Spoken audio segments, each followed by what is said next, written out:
Komisi Pemilihan Umum KPU Batubara Sumatera Utara masih kekurangan calon panitia pemungutan suara atau PPS untuk Pilkada serentak tahun 2024, meski masa pendaftaran sudah diperpanjang.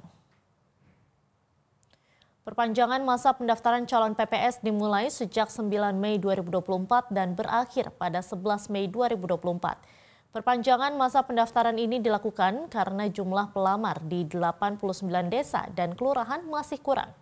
Komisioner KPU Batubara Divisi Partisipasi Masyarakat dan Sumber Daya Manusia Abdillah mengatakan hingga batas akhir perpanjangan masa pendaftaran ada sebanyak 1.135 pendaftar yang membuat akun di aplikasi Sistem Informasi Anggota KPU dan Badan Ad Hoc atau SIAKBA.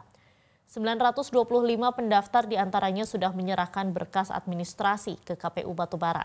Namun dari total 151 desa dan kelurahan yang ada di Batubara, masih terdapat kekurangan pendaftar di 5 desa, yaitu Desa Dewi Sri kurang 2 pendaftar, serta Desa Perkebunan Limau Manis, Seimuka, Lubuk Besar, dan Desa Lubuk Cuik masing-masing kekurangan 1 pendaftar.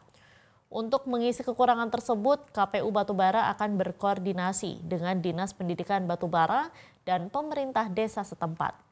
Para pendaftar calon PPS akan mengikuti ujian tertulis sistem CAT pada 15 hingga 18 Mei 2024 dan wawancara pada 21 hingga 23 Mei 2024. Sedangkan calon PPS yang lulus seluruh tahapan seleksi akan dilantik pada 26 Mei 2024.